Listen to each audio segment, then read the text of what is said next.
Have you ever felt like you've been knocked down, only to get back up, and then get knocked down even harder? It's a painful cycle, and it's exactly where we find Joseph at the start of our story today.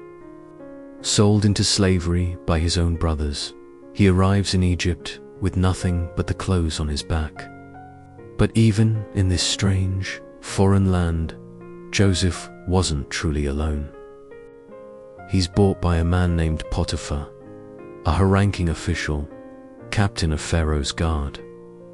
You'd think this would be the end of the line for Joseph, a forgotten slave in a powerful man's house.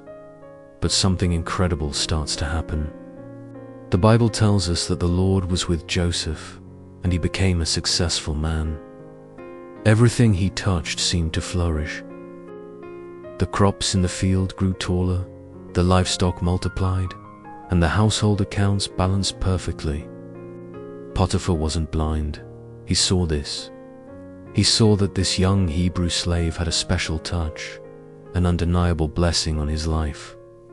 So, he promoted him. First, a little more responsibility, then a little more. Until finally, Potiphar put Joseph in charge of his entire household. Think about that trust. Potiphar handed over everything he owned to Joseph's management, holding back nothing except his own wife. Joseph, once a betrayed brother and a helpless slave, was now the master of a great estate. He was respected, successful, and had regained a sense of purpose. But success often attracts unwanted attention. As Joseph grew into a strong and handsome man, Potiphar's wife began to notice him in a way she shouldn't have. Day after day, she tried to seduce him, urging him to betray his master. Joseph's integrity was firm. He told her, "Look, my master has put everything in his house under my care. He trusts me completely. How could I do such a wicked thing and sin against God?" He wasn't just worried about betraying Potiphar. His ultimate loyalty was to God. One day, when no one else was in the house, she saw her chance. She grabbed him by his cloak, pleading with him one last time. Joseph did the only thing he could do to maintain his honor. He ran. He fled so quickly that he left his cloak right in her hand. Her desire instantly turned to rage and humiliation. Scorned and furious, she decided to destroy the man she couldn't have. She began to scream, clutching the cloak as false evidence. She spun a wicked lie, accusing Joseph of attacking her.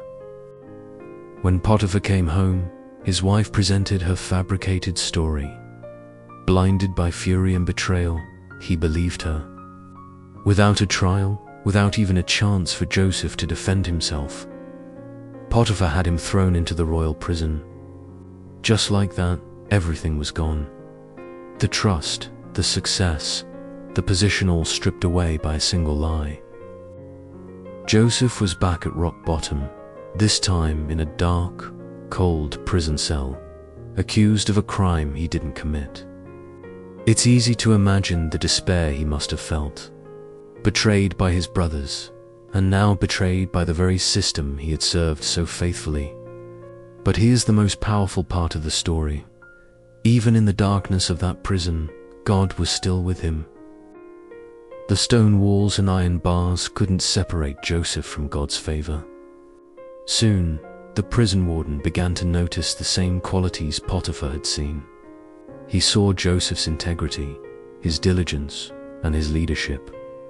Before long, the warden put Joseph in charge of all the other prisoners. Once again, whatever Joseph did succeeded, because the Lord was with him, giving him favor even while he was in chains. It was in this prison that Joseph met two new people, Pharaoh's chief cupbearer and his chief baker, both imprisoned after offending the king. One night, they both had troubling dreams they couldn't understand. Joseph, seeing their distress, offered to help. He made it clear, "Do not interpretations belong to God? Tell me your dreams." He listened patiently and then, through divine insight, revealed the meaning of each dream. He told the cupbearer that in 3 days he would be restored to his position. But to the baker, he delivered a grim forecast. In 3 days, he would be executed. And just as Joseph had said, it happened. The cupbearer was freed and returned to Pharaoh's side, while the baker lost his life. Before the cupbearer left, Joseph made a simple, heartfelt request. When all goes well with you, remember me and show me kindness. Mention me to Pharaoh and get me out of this prison. It was a small glimmer of hope, a chance for justice.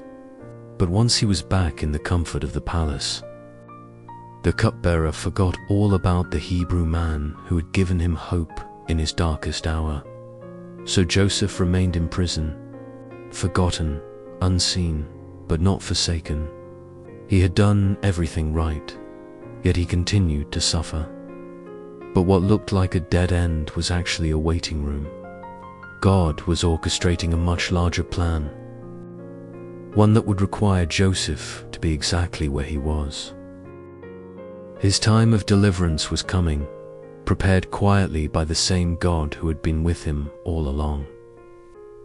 This story is a powerful reminder that our circumstances don't define God's presence. Even when we're in our own personal prisons of injustice, of waiting, of being forgotten, God is still at work. Joseph's faith wasn't in his circumstances, it was in his God. And that faith was about to be rewarded in a way he could never have imagined. Thanks for watching. If this story resonated with you, hit that like button and subscribe. For more content that explores the incredible journeys of faith found in the Bible. See you next time.